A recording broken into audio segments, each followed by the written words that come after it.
Olá, bem-vindo ao último episódio do nosso podcast. E o tema de hoje vai ser sobre ONGs que combatem o trabalho análogo à escravidão contemporânea. Meu nome é Carlos Eduardo. Eu sou a Raquel. Eu sou a Ana.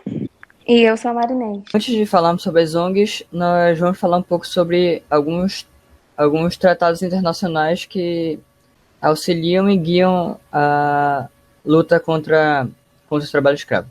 Bom, quando pensamos em ONGs, em ações nacionais para o combate ao trabalho escravo, nós precisamos voltar um pouco e pensarmos nos tratados internacionais. O que são tratados internacionais? Precisamos ter em mente a definição do autor Castilho, que ele diz o seguinte sobre a definição.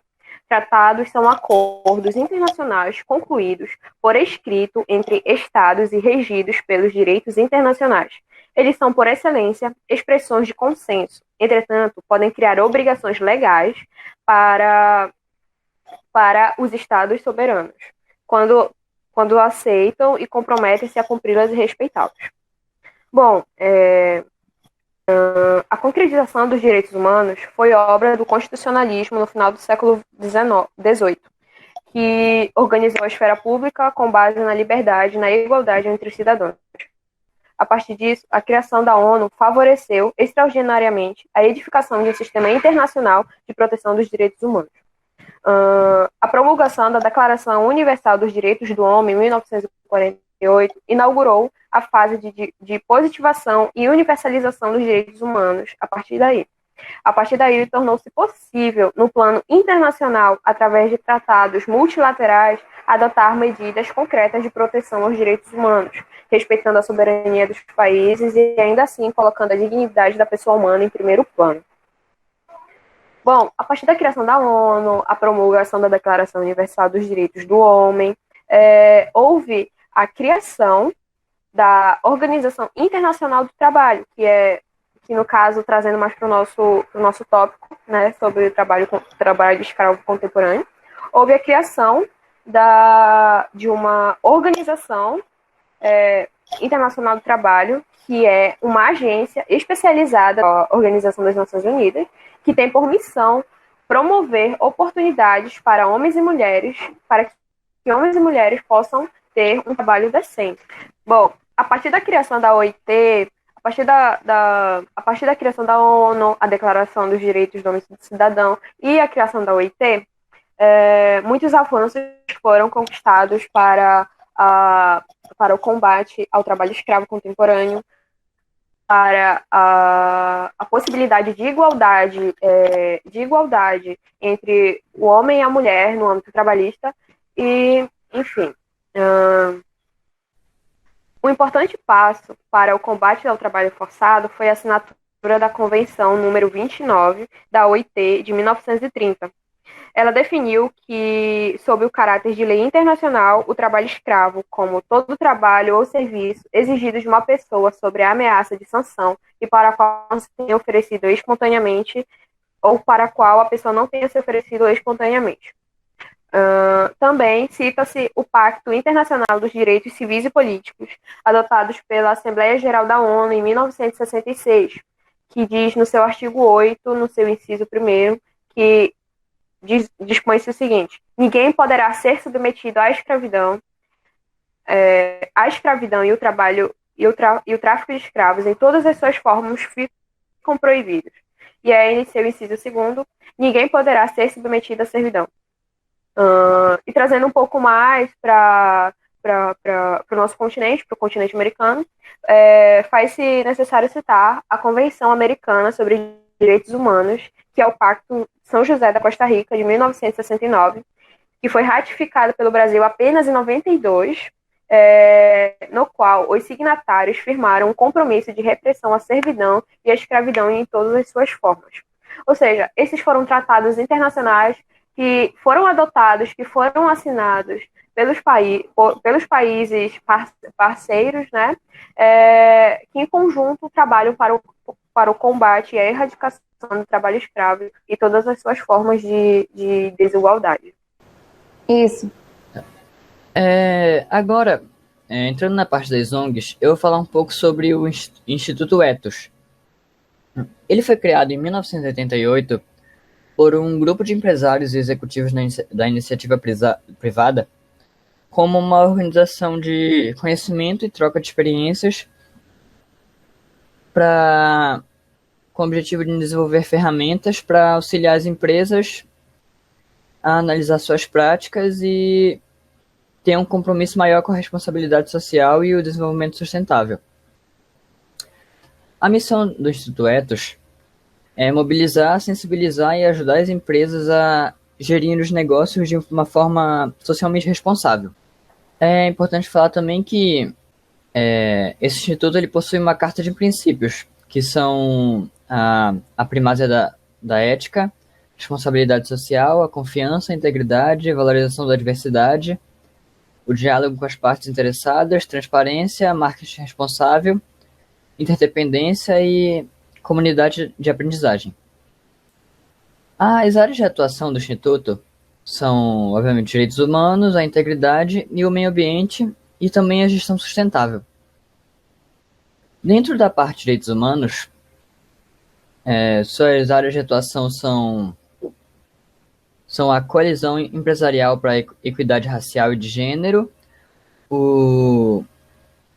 a rede de empresas pela aprendizagem e erradicação do trabalho infantil. E para relacionar com o nosso tema, eles criaram em 2011 o Grupo de Trabalho Empresas e Direitos Humanos, cujos objetivos eram valorizar a diversidade, combater o trabalho escravo, promover o trabalho decente e contribuir para o desenvolvimento de mecanismos de reclamação e diálogo. Bom, então agora eu vou falar um pouquinho sobre o Pacto Nacional pela Erradicação do Trabalho Escravo. Justamente ele foi elaborado, né, e é mantido até hoje pela ONG Repórter Brasil, pelo Instituto Ethos, que o Cadu falou, e pelo Instituto Observatório Social. E esse pacto, ele é um acordo entre empresas, né, e entidades privadas para afastar qualquer possibilidade de uso de mão de obra escrava da cadeia produtiva de seus produtos e serviços. Então, assim, ele visa a formalização das relações de trabalho de todos os fornecedores das empresas signatárias. É o que implica, tipo assim, no cumprimento de obrigações previdenciárias, assistência à saúde e garantia de segurança ao trabalhador, que são justamente as coisas que são requisitadas, né? Que se faltarem essas coisas, a pessoa está no trabalho de forma análoga à escravidão. Então, eles buscam meios de garantir esses direitos mínimos. E assim, quando uma empresa ela assina o Pacto Nacional pela Erradicação do Trabalho Escravo, ela faz isso voluntariamente e a participação dela nesse trabalho é amplamente divulgada. E assim, se alguma empresa também descumprir os requisitos, isso também é publicamente divulgado. Então, é uma faca de dois gumes. Eu acredito que nenhuma empresa se comprometeria com isso para descumprir, né, com o pacto e ter o nome da sua marca manchado. Então, assim, esse pacto, ele é de grande importância justamente por causa disso, porque as empresas que participam dele, elas se comprometem de verdade, porque elas têm o que perder também. Assim como Cadu e a Ana mencionaram duas ONG/instituições que fazem combate ao trabalho análogo à escravidão, a OAB, a Ordem dos Advogados do Brasil, ela coordena a Comissão Jurídica da CONATRAI, que é a Comissão Nacional de Erradicação do Trabalho Escravo, junto ao Supremo Tribunal Federal, ao Congresso Nacional e às instituições governamentais e não governamentais, ou seja, é uma união de todos. A Comissão Jurídica monitora as ações judiciais por crime de trabalho escravo que tramitam na Justiça. Em 2007, a Ordem dos Advogados do Brasil criou a Coordenação de Combate ao Trabalho Escravo, vinculada à Comissão Nacional de Direitos Humanos da entidade. A notícia mais recente foi o decreto número 9.887, de 27 de junho de 2019. Vai fazer até 2 anos agora, esse decreto, que foi assinado pelo vice-presidente da República atual e substituindo o presidente, né, na sua ausência, e a ministra Damares Alves. Ele dispõe sobre a Comissão Nacional de Erradicação do Trabalho Escravo, e em seu artigo 2º é destacado que a CONATRAI ela é um órgão colegiado de consulta, assessoramento, estudo e colaboração vinculado ao Ministério da Mulher, da Família e dos Direitos Humanos, que é ministrado pela então ministra Damares Alves. Em seu inciso 1º, eles destacam algumas funções, né, da CONATRAI. Em seu inciso 1º diz que eles devem acompanhar o cumprimento das ações constantes do Plano Nacional para a Erradicação do Trabalho Escravo. No 2º, propor medidas que se fizerem necessárias à implementação do Plano Nacional. 3º, acompanhar e avaliar os projetos de cooperação técnica firmados entre a República Federativa do Brasil e organismos internacionais. 4º, propor a elaboração de estudos e pesquisas e incentivar a realização de campanhas relacionadas à erradicação do trabalho escravo. E, em seu 5º inciso, elaborar e aprovar o seu regimento interno. Para quem tiver mais interesse, existem vários artigos nesse decreto que falam sobre a função da CONATRAI e a função, entre outros, juntamente com outros órgãos que eles atuam, né? Como eu disse, esse documento foi assinado pelo vice-presidente Hamilton Mourão e a ministra Damares Alves. A CONATRAI inicialmente foi criada pelo governo Lula e sofreu essas mudanças que não cabe a gente aprofundar mais sobre o tema, porque vamos deixar no link da descrição a primeira CONATRAI criada e a segunda agora, em 2019, com a sua modificação. Mas ela é muito importante na atuação dos agentes em combate ao trabalho escravo, e a gente vê que o judiciário, o poder executivo e o legislativo também estão trabalhando em conjunto para erradicar trabalho análogo à escravidão. Bom, agora que a Mari concluiu a fala dela, a gente vai dizer algumas coisas, né, para agradecer vocês que deram importância para o nosso trabalho. A gente se esforçou muito nisso, né? Durou aí alguns meses. Então, assim, muito obrigada pelo seu apoio, se você acompanha, porque esse é realmente um assunto importante no nosso país, né? E no mundo também. E assim, eu espero que esse trabalho tenha sido um momento de reflexão para você ouvinte. E eu queria dizer também que se você presenciou uma cena ou alguma situação que você acha que pode ser considerado trabalho análogo à escravidão, saiba que qualquer pessoa que tiver notícia ou tiver presenciado ou souber de algum lugar que tem essa prática, pode denunciar. E essa denúncia pode ser feita através do Disque 100, que é o Disque Direitos Humanos, que é um serviço de utilidade pública da Secretaria de Direitos Humanos da Presidência da República. E é isso, muito obrigada a todos. Foi ótimo para mim fazer esse trabalho com os meus amigos.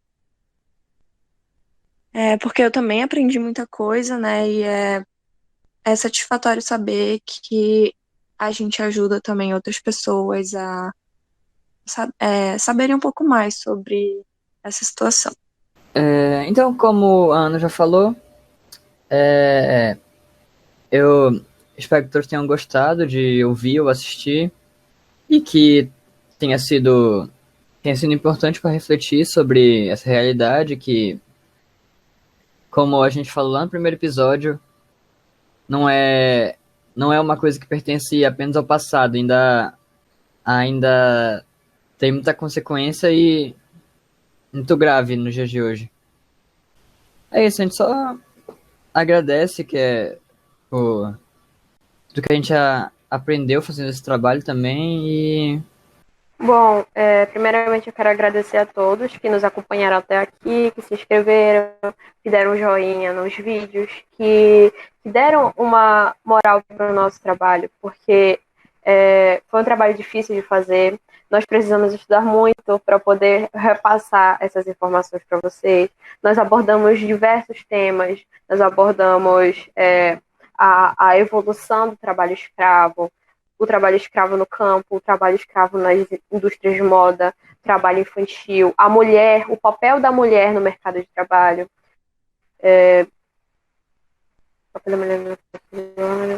Nós falamos sobre temas mais atuais também, como a influência, a consequência da Covid no mercado de trabalho, que acarretou essa pandemia no mercado de trabalho. E por fim, estamos falando das ONGs, né, para dar uma resposta para todos os problemas que trouxemos, damos uma resposta, informamos a vocês meios existentes para o combate dessas situações, né? Então, eu quero muito agradecer a todos que nos acompanharam até aqui. Foi satisfatório demais fazer esse trabalho. A nossa equipe se empenhou bastante para fazer esse trabalho. E bom, particularmente para mim foi uma experiência incrível, porque eu sou uma pessoa comunicativa, eu sinto falta de falar com pessoas. Então, fazer esse trabalho, conversar com vocês, foi incrível, gente. Muito obrigada mesmo. Obrigada. Só reiterando, né, o que os meus amigos disseram, mas eu acho que o que eu posso dizer mais desse trabalho é que ele aproximou muito mais a gente, tanto a equipe que estava por trás disso, né, para fazer esse trabalho, quanto eu acho que colocou a gente mais próximo do que realmente é a universidade, né? Por questões pandêmicas, não estamos dividindo a mesma sala de aula, mas esse trabalho aproximou a gente do que é a universidade, que é discutir, debater sobre assuntos importantes e tentar levar eles para a comunidade mesmo, fora da comunidade acadêmica, né? A comunidade em que a gente vive aqui fora, porque a gente vive em sociedade. Levar conhecimento, decodificar a linguagem do direito, que muitas vezes é complicada, é difícil, até para quem já está acostumado com isso.